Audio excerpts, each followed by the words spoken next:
Welcome back to Your Mouth Matters. I'm Dr. Rebecca Taylor, and today we're talking about a health disruptor that many people don't even realize is impacting them: mold.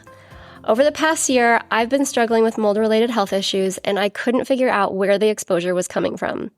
That's when I called in today's guest, Jay, owner of Seattle Mold Dog. Jay and his incredible detection dog, Bailey, specialize in finding hidden mold that traditional testing often misses. And sure enough, when they came to my house, they found mold in places I never would have thought to check. When it comes to mold detox, the first step is always finding the source.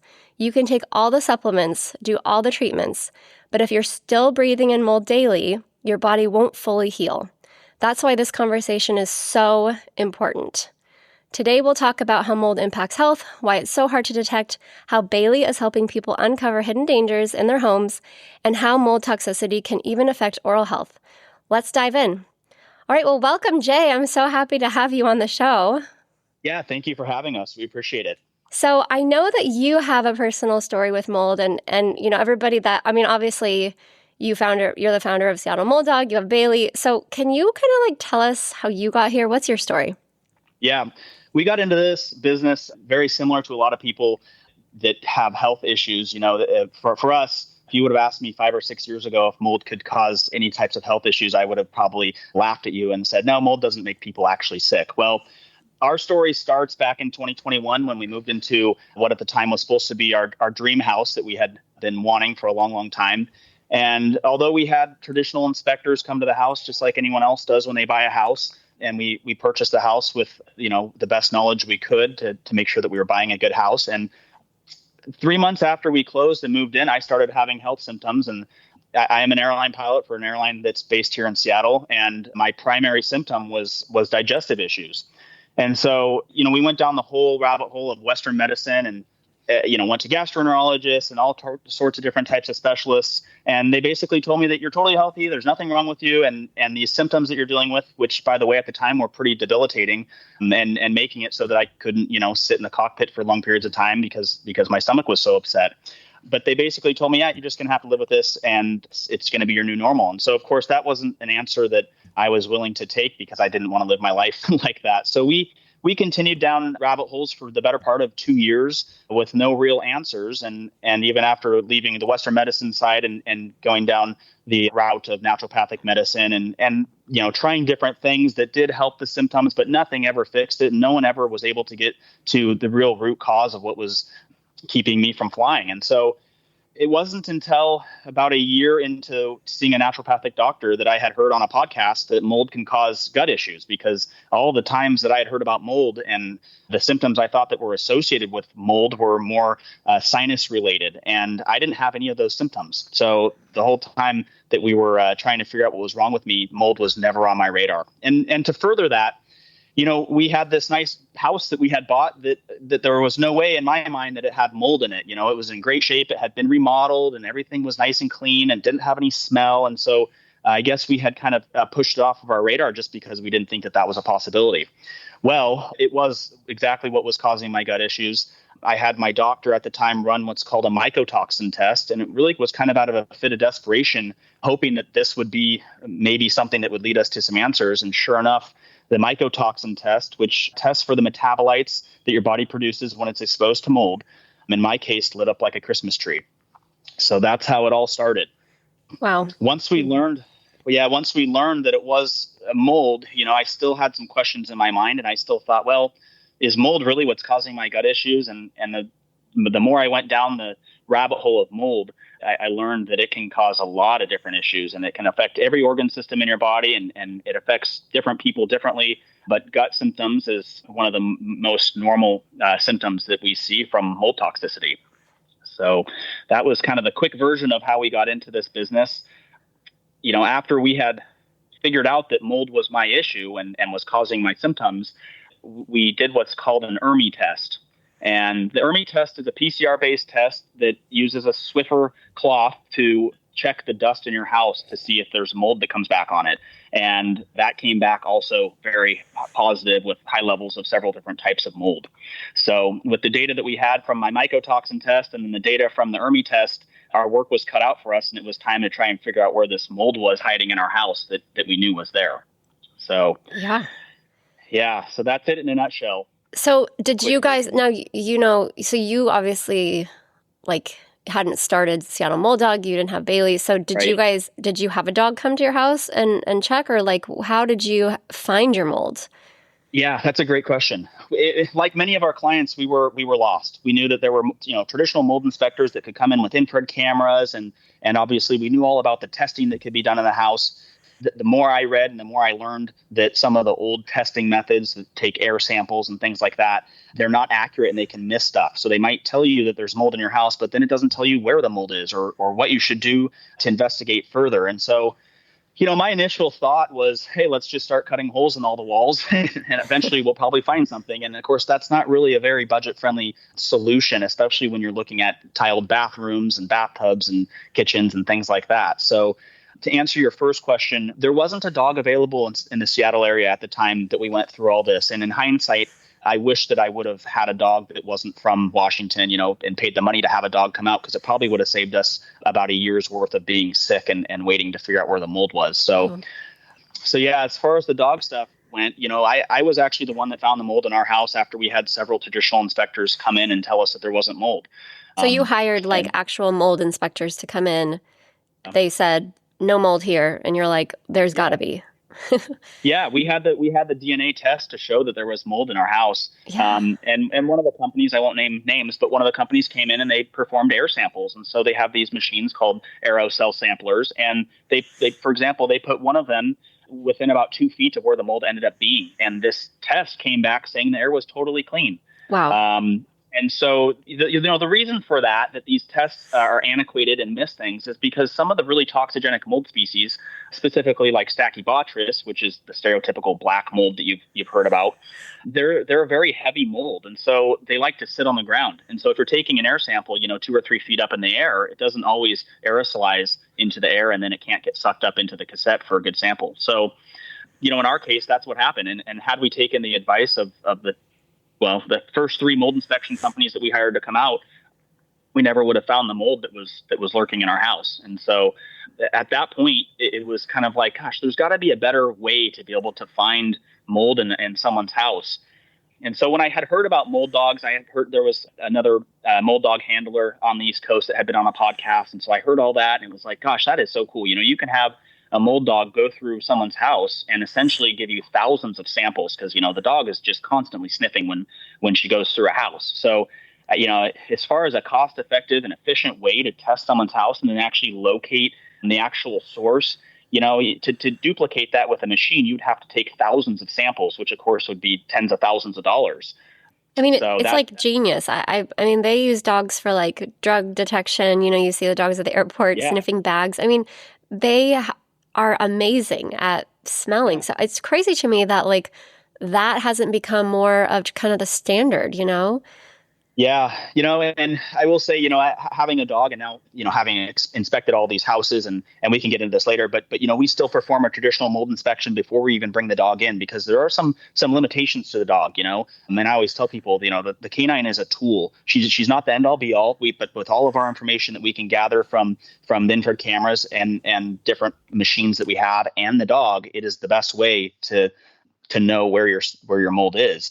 And I can't tell you how many times I've gone into a house and I haven't found anything myself. And then we bring Bailey in and she locates something that otherwise would have been completely missed. So they're very incredible. They are. That's amazing. So you were like, okay, I need to do this dog. I need to get a dog. You didn't have Bailey at the time, I'm assuming. No. Okay. No. So you found Bailey. Where do they how did you find a dog that could be trained to do this? And where does one even go to train their dog to sniff out mold?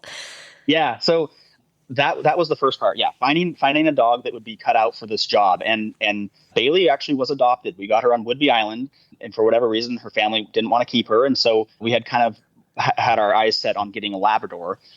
And, the whole thing is that when we get the dog, we were going to, have her for a while at our house as our pet. And when we send her off to training, if she didn't make it through training or wasn't cut out for the job, then she just would have been our pet. That was the whole idea. And how old was she? How old was she when She was just a year A old. year old. Wow. So Okay. she was pretty young, Yeah. but, kind of had some of her puppy energy out of her. So she was, the whole goal is to send the dog to training after they're about a year so that they're more calmer, I guess, and their demeanor's a little bit more mellow. So, but as far as the mold dog, it was like, okay, there's got to be a way to test houses and that's more efficient and less invasive and doesn't have, to rip people's walls up and stuff. But for us, having gone through all these health issues and been put on medical leave and having had no answers, my original thought about getting a mold dog was really for personal use. My thought was, if we have a mold dog that lives at our house, then I'll never have to deal with this again, because if we ever have mold that starts to grow, then Bailey will tell me. So that was kind of in the back of my mind. But of course, being on all these Facebook groups and learning that there's so many health issues that people are dealing with that get unrecognized, that are believed to be caused by mold, I realized that there's a much bigger need for an effective way to figure out if a house has mold than what's being offered. And the dog has really been the solution for a lot of families. In Washington, specifically since we're so wet, it's a pretty big issue here. But, Bailey has been able to give families a lot of answers after they've been sick for years and years and years with no answers. So, yeah, I know so Jay will record Bailey finding the mold in your house. And I got the text message. And when Bailey found the mold and actually close to our bedroom, and it was such a relief. It was like, oh my gosh, it was so validating. yeah. To see that and be like, see, I'm not a crazy person. There is something wrong, nobody can figure this out. I know it's wrong, but everyone's telling me it's fine, but it's not fine. And then Bailey being like, no, it's not fine. It's right here. It was just seriously, I just wanted to cry. I was just like, oh, yeah, thank you, Bailey, for finding this. And yeah, it was just so validating. So I feel like, when you've been dealing with something for so long, in my case, I was dealing with the chronic sinus stuff for a year. And it was just basically how my new life is, right? And just so hard and being there's got to be something going on. There's got to be something, I'm so focused on treating root cause, in everything that I do. And so to not be able to find that root cause is so frustrating. And then when Bailey came in, I was just like, thank God. Now I know what's wrong with me. And now I can actually do something about it, So it puts the power back into your hands. So thanks, Bailey. Yeah, thank you, Bailey. And that's exactly one of the big points is, a lot of our clients have been dealing with chronic health issues, some of them 30 years, and they've lived in the same house, or maybe they grew up in a moldy house and their body didn't detox it throughout the years.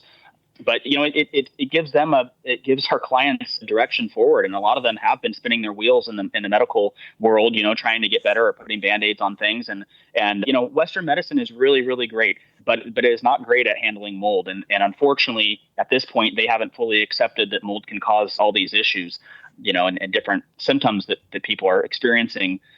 But, I'm hopeful that, moving forward with social media and things getting out there and people experiencing mold and then telling their story, that it's becoming much more accepted and people are starting to go, down that path in hopes that is what's causing their issues. And a lot of the times it is. So, yeah. And especially in the Pacific Northwest, I was just thinking how many people have health issues that they just have said, okay, this is just my normal. They've been to the doctors. They can't figure it out. They're like, okay. Right. And it ends up being a mold thing because in the Pacific Northwest, it's so wet here. And it's any kind of leak, any kind of water thing that's going on, you may not be aware of it at all, but it could be impacting your health. And the other thing that's so surprising to me is I'm living in this house that's got mold. My husband has 0 symptoms, nothing. My stepkids have 0 symptoms. I'm the one that's kind of got banged over the head, right, with this mold stuff. And it's crazy to me that you can have different people living in the same environment and then you're going to see these different symptoms pop up, And it's interesting because you had mentioned the gut thing, I think when you're breathing the mold spores in, it changes the microbiome in your gut. It causes leaky gut, so that is huge. And, most of our 70 to 80% of our immune system lives in our gut. So if you've got dysbiosis in your gut and leaky gut going on, then that's going to lead to a lot of other potential health issues too, including oral health. We see that in our office. Sure. But it's interesting because, you just don't think that like mold could be a reason why you have gut issues or that your immune system is not functioning how it should. So it's just, when I started going down the rabbit hole of mold too, you kind of turn into almost like a crazy person because you're like literally every symptom you could kind of bring it back to mold. And then, my husband always says like, it's kind of like the boogeyman, because you can't really see it and you can't really, but you're kind of like, well, maybe it's the mold, and you kind of become a little bit of a crazy person. Yeah. And when nobody else in your house, like you mentioned, is feeling sick and you're the only one, which is something we hear very often. That was the case in our house. I was the one that was sick. My wife and my daughter were completely healthy. It definitely makes you wonder, why am I the only one that's feeling this way? Yeah. And you wonder like, well, maybe I was exposed before and my cup is just now overflowing. And so that's happening. Or there's probably genetic components that go into it. I know that like, there's just, I know for me personally, I've got some genetic stuff that like inhibits my ability to detox, at full throttle. So it's like, it's such a puzzle, health is just such a puzzle of all these pieces that we put together. So okay. So if you're listening to this podcast and you're like, whoa, maybe I have mold, like let's talk about like kind of the common symptoms that would pop up. So you mentioned gut issues. Right. And, I'll kind of separate this into two different things. There's the symptoms that come from the mold spore, which is usually going to be things like allergies and more of the sinus types of things. But the big component to mold illness is what's called a mycotoxin. And when you have mold that's growing, and it doesn't matter if it's wet, active mold or if it's dormant, dry mold, it produces what's called a mycotoxin. And mycotoxins are toxic compounds that come off the mold spore to basically fight for proliferation. So if there's several different species of mold that want to, grow on this piece of drywall, then they're going to put off their mycotoxin to fight each other. And of course, these mycotoxins are extremely toxigenic to humans. For example, the black mold toxin is what's known as a T2 toxin, and it's neurotoxic. It was actually used as a war chemical back in the 80s. So, these are really, really nasty things. And so as far as the symptoms go, there's the mold spore symptoms with runny nose, stuffy nose type allergy symptoms, but then the mycotoxin symptom that is attacking, your whole body, it can be symptoms as far as the digestive issues to neuropathy. We see a lot of younger kids with what's called PANS or PANDAS, which is pediatric acute onset neuropsychiatric syndrome. And so the symptoms that are associated with PANS are often linked to mold. And these kids go through all sorts of different horrible symptoms. But, as far as mold is considered, people often say that there's several co-infections that can be associated with mold. And the reason for that is because mold does weaken your immune system so much that it kind of opens up the back door for these other issues to happen. So, but the main thing that we see as far as being the most normal symptom as far as mold's concerned is fatigue. And the majority of the time, people are just so burnt out and so tired. Doesn't matter how much they sleep, they just can't get their energy back. So the chronic fatigue is probably the number one thing that we see the most. Wow.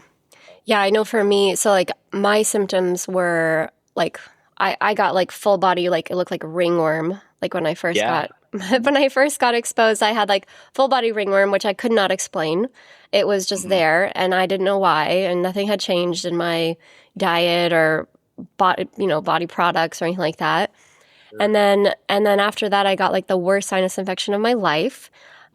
And so like where I could not clear it, and I work with kids in breathing and facial development and mouth breathing. We always are trying to get kids to breathe through their nose. And it just was so eye-opening for me because I'm like, whoa, like how many of these kids that I'm working with that have just been stuffy like chronically their whole life actually have this underlying issue with mold, Right. I mean, that was like a huge wake-up call for me. I always I always like am the person that gets, I have all these weird health things happen to me. And I feel like a lot of times I'm like, this is so not fair, but it also makes me a better practitioner because I can relate. And so I had a patient last week come in and she was describing the exact same symptoms that I had. I have like this ringworm rash all over. I've got this sinus stuff going. And I was like, have you had a mycotoxin test? And have you had have you tested for mold? And she's like, Right. what's that? No. And I'm like, you have to do that, right? You have to do that. Eventually my rash went away, but my sinus stuff stayed. And then eventually, it went better and better, but I ended up having a nasal swab and I had MARCoNS.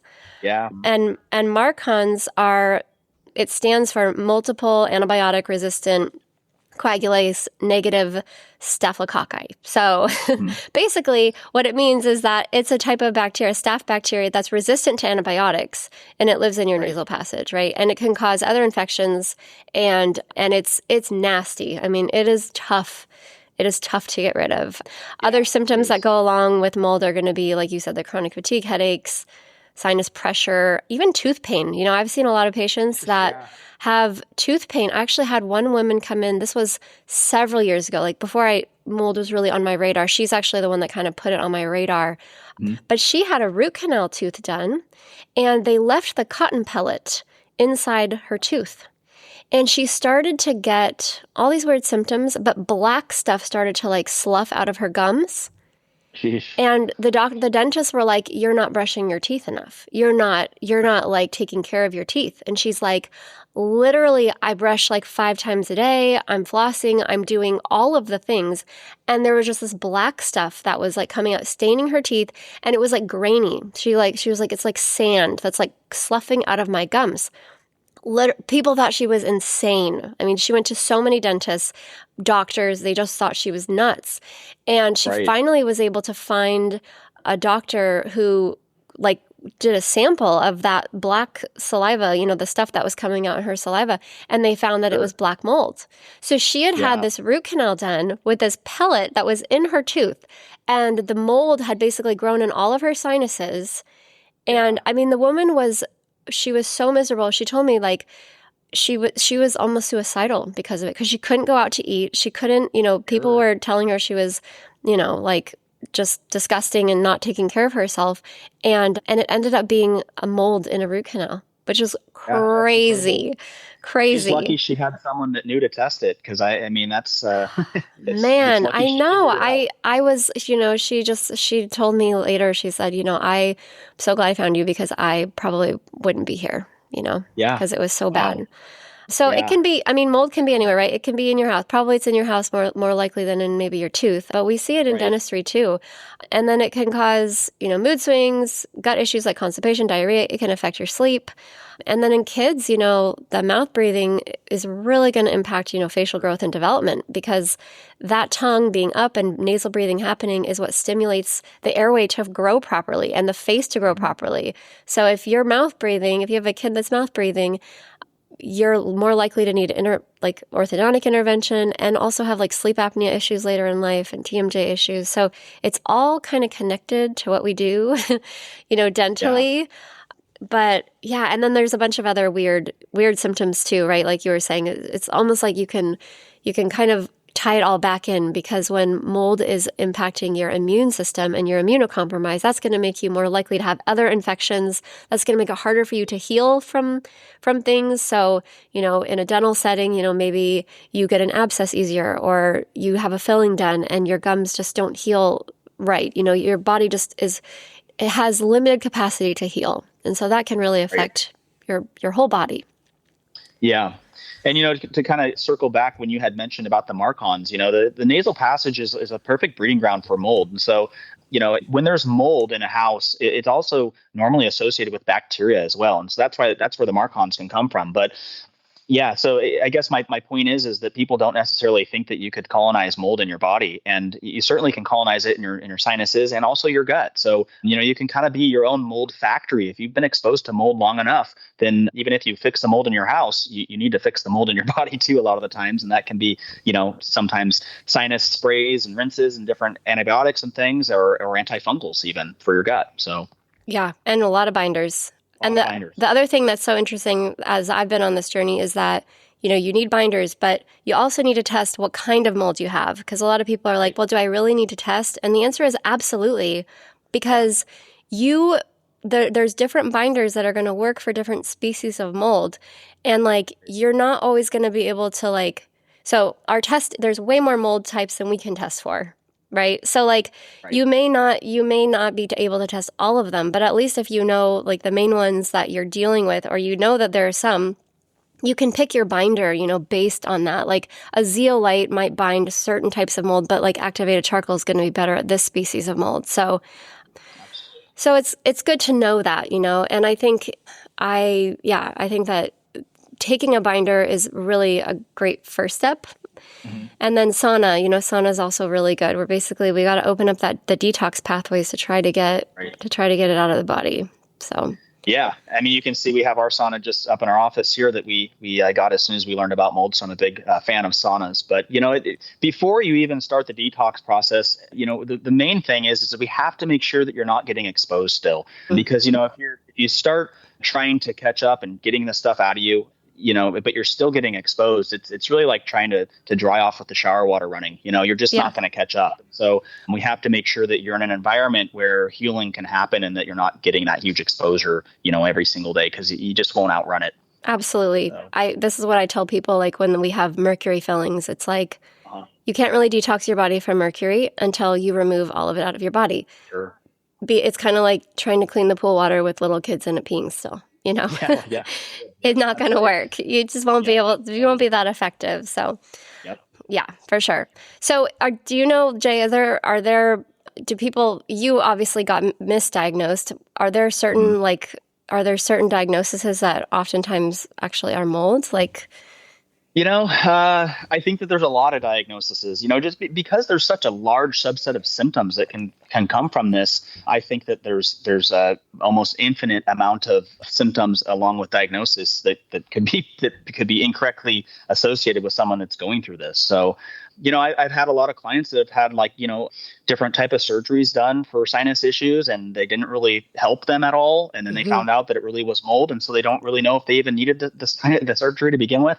But I mean, I do think that there's a lot of people that have gone down rabbit holes that were probably the wrong rabbit hole for quite a long time with a plethora of different diagnoses, and back to the symptoms, one of the other things that we see a lot and that I hear from my clients express a lot is that they're basically in like a fight or flight mode constantly. And so they can't relax. And I don't want to go as far to say that it's just, anxiety or that, but it's that their nervous system is so ramped up because their body knows that it's in danger of being exposed to mold. And so, of course, when you add that into it, along with physical symptoms, it can get pretty nasty pretty quick, if you have both of those things going on at once. So. Yeah, definitely. I mean, definitely mold is going to affect the nervous system, and it's crazy. It even can increase your risk of cancer, aflatoxin. Absolutely. It's wild. And there's also food sources of mold too, right? Like coffee can have a lot of mold in it. Grains can have a lot of mold. So, you should also evaluate the things that you're putting into your body too, because sometimes those can be sources. But I would say, the first step is really to get a test, a mycotoxin test. I think that's really telling.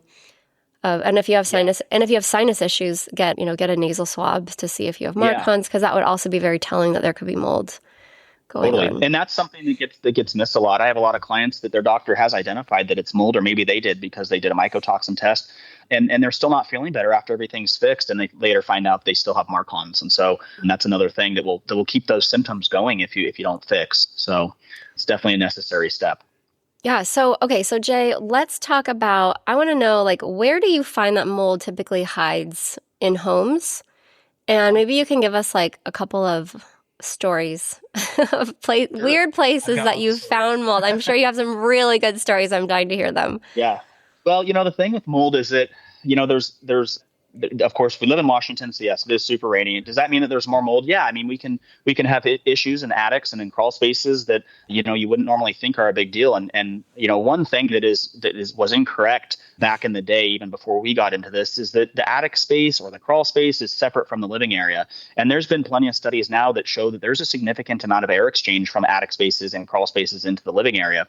So I guess one of the things that I think gets overlooked very often is those attic spaces. If you have a high humidity issue or a lack of ventilation, then you can have a very large systemic issue develop in an attic in a very short period of time.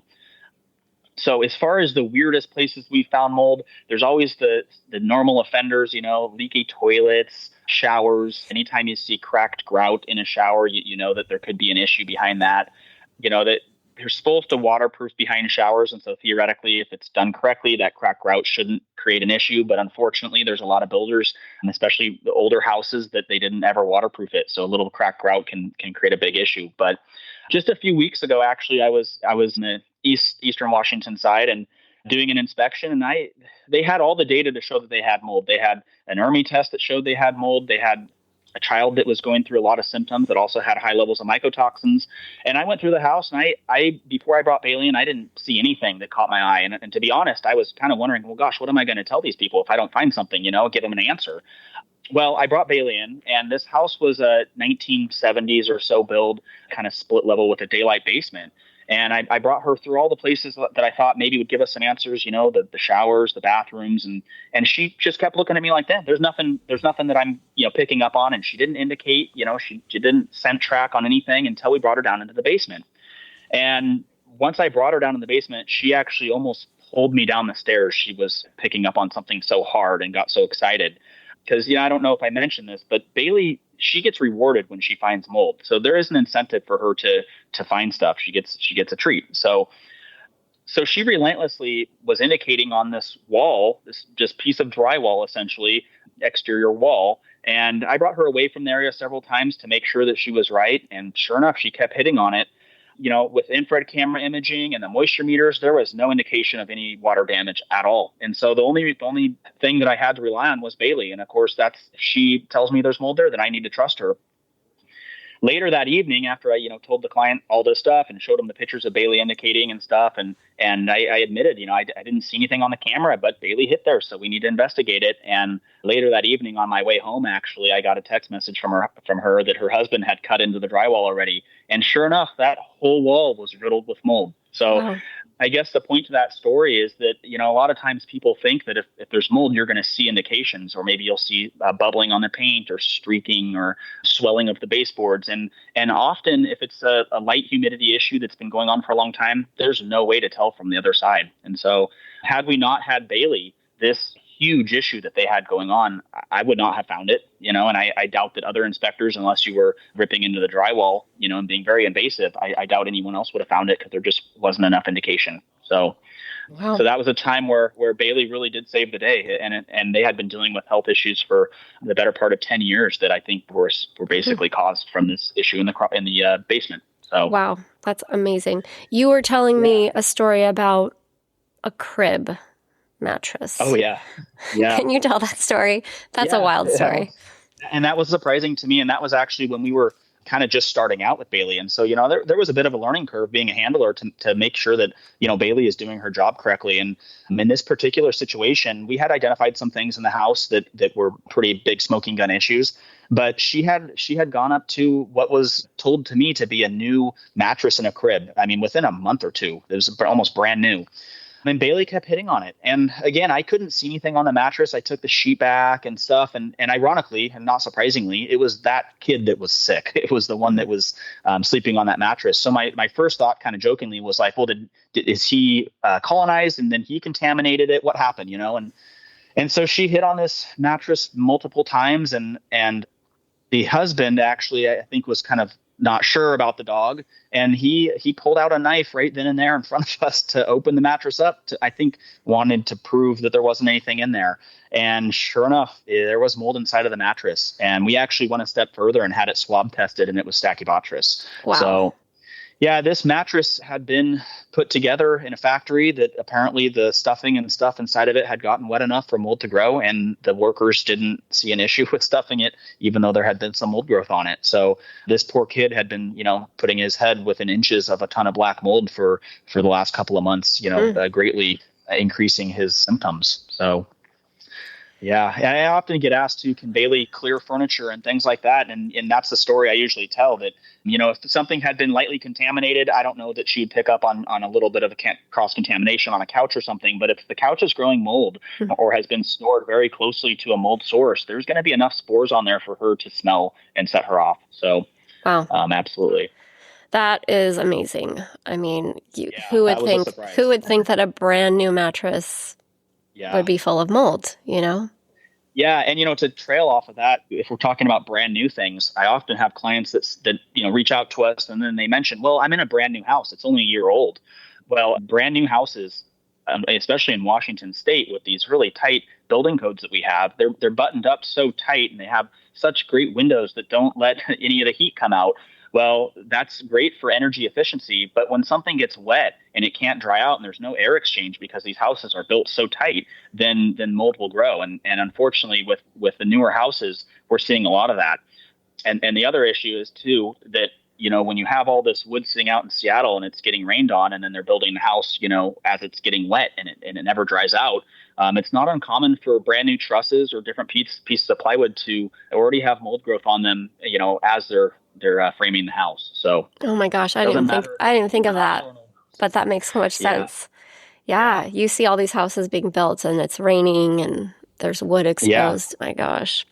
Yeah. And, during COVID, there was some times where they stopped the building process for COVID rules. And so some of these houses sat, without roofs on them for months and months and months. And I've had a couple of clients where we found pretty large issues, like systemically in their house. And then we look at the timeline, and sure enough, it was built during that time where they had the slowdowns for the builders to be able to go and put the roofs on and stuff. So wow, definitely an interesting dynamic on that. So wow.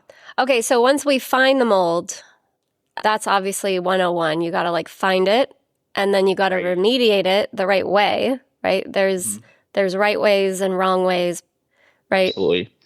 Yeah, and the remediation industry is kind of like the wild, wild west. There is standards to go by, but do all these companies always obey the standards and follow them?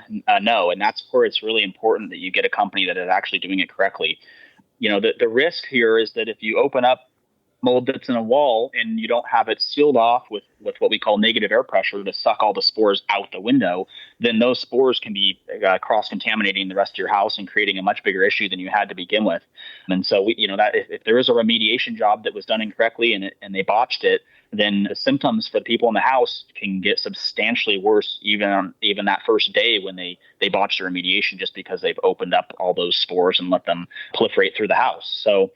So yeah, the main thing is you have to get somebody that knows what they're doing, and they're going to set up what's called containment to contain the space that they're working on. And then you need negative air pressure to create that vacuum in that space to have the mold spores sucked out, preferably out a window, so that it doesn't go back into your house and contaminate everything else. So, and there's some other things too that I caution. We often hear companies that want to spray paint over it, or like Kills or some type of encapsulation. That it just doesn't work. You have to remove the actual mold. The times that people do encapsulation, the mycotoxin, even if it is encapsulated, will make its way through the encapsulation because it's so small. And so that is kind of a big no-no. We don't want to just encapsulate it or paint over it. We have to actually remove the material. So yeah, and I've even read that bleach is also not the best because it's mostly water. So totally. Yeah. And the other thing is I always say everyone's grandpa said, well, just spray some bleach on it. That'll fix it. Well, yes. And number one, it's mostly water. So once the bleach is done doing what it does, you just gave the mold its water to grow more. The other thing is they say that bleach kind of pisses off the mold and it wants to fight back. It knows it's trying to hurt it. And so it'll produce more mycotoxins trying to fight off the bleach. So yeah, bleach is a big no-no. There are some products out there that can be helpful. One of the things I like to recommend, which is kind of a cheap way to see if something's organic in nature, and that's just hydrogen peroxide. If you spray some hydrogen peroxide and it bubbles, then we know it's probably either a mold or a bacteria. It's something that's living. So I often recommend that clients that see something that they're concerned about, quick little test. Don't do a lot of it, but just spray a little hydrogen peroxide on it and see if it bubbles. Yeah. So, no, that's a good test. I feel like my sickness happened when there was remediation done because they didn't do it right. Sure. And it was actually done on an exterior wall, which is weird, but it basically created a negative pressure and it basically brought all the spores in. And that's when I got a massive exposure. So, but yeah, it's also crazy that I can't believe that the building industry, just the contractors and everybody don't understand how to remove this stuff correctly, because I just, again, going through it myself, I'm like, how many people have had, they call the roofing guy or they call the contractor to come out and to fix a thing, and then they do it, but they don't do it right. And then they end up getting this massive exposure. To me, it just is like, it's crazy that we haven't trained our people better. Totally. Yeah. And, I do wish that there was more of that there was more certification process and more knowledge out there to be able to share.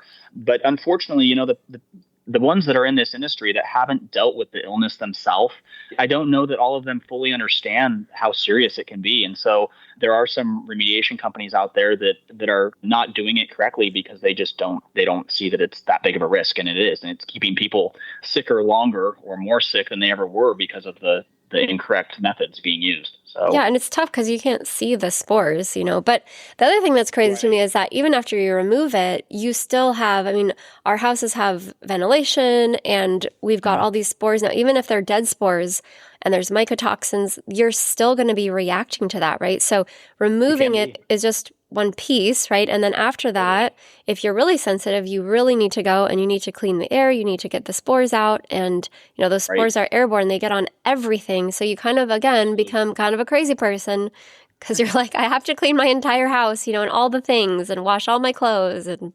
And you recommended a product to me to help, right, with that. Can you talk a little bit about that product?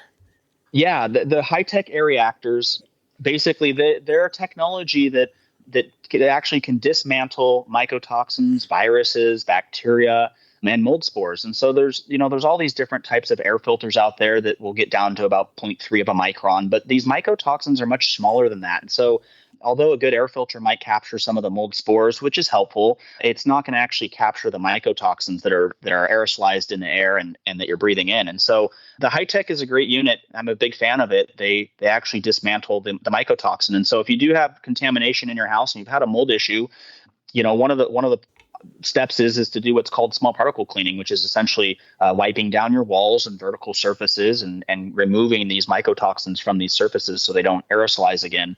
But that's a really hard process to do. And the majority of the time that people do it, they don't do it good enough just because it is so tedious. And so the high tech can kind of help us an insurance policy to help break down the extra things that maybe weren't cleaned up as well as they should have during the small particle cleaning. So is the high tech it's like breaking down the dead spores? Yeah, it's breaking it down actually at a molecular level. Okay, so it's making it so that it's just gone. It's just like broken up. You're not gonna react. It breaks it up to a point where it's the molecularly it's still there, but it's all broken up, so it's not a mold spore anymore, or it's not a mycotoxin anymore. And same thing with viruses, and there's been studies to show that it will kill viruses and bacteria. So yeah, they're incredible technology. It's really amazing. So everybody should have one in their house. Yeah, I wish I would have known about them before. I always say that the other thing about a high tech too is God forbid you had an issue that you didn't know about. Maybe your toilet did start leaking again or something, or your shower was leaking. The high tech theoretically could help buy you some time and keep you from getting super sick, even if there is an issue. Now, I never recommend that the high tech takes the place of good remediation. We still have to remediate. I never recommend that, but it can buy you some time and some health probably at the same time. So yeah. Wow. Well, this has been such an amazing, you have so much great info, and I'm just so glad that you guys are in Seattle. I'm just so thankful for Bailey too, just with my own health journey. So Jay, for anyone who's listening, if you're listening to this and you're concerned about mold in your home, or maybe you've had a mycotoxin test and it came back positive, I know my doctor was like, go get some Petri dishes, and I was like, okay. And so, I'm just doing what my doctor told me to do. And they showed nothing. They were completely worthless. So don't do the Petri dishes. But if somebody feels like, I feel like I have an issue, what is the best way for them to get in touch with you? So just our website. We're not super active on social media. However, I am trying to work on that currently. But our website is seattlemoldog.com. And the majority of our clients are just from word of mouth. We have a lot of naturopathic doctors that recommend, once they figure out that their patients have mold issues, that they recommend that they have Bailey come out to their house. And so, the majority of our business being built has been just word of mouth. But our website is seattlemoldog.com. Awesome. Well, thank you so much. Thank you so much, Jay. And thanks for just persevering through and finding Bailey and making it happen. I mean, you're just impacting so many people's lives. So thank you so much. Thank you. I appreciate that. Yep. So if you suspect mold in your home or you know someone dealing with mysterious health symptoms, this episode could be a game changer. Please share it. And as always, thank you for listening to Your Mouth Matters. Your health starts from the inside out, including the environment around you. Take care, and I'll see you next time.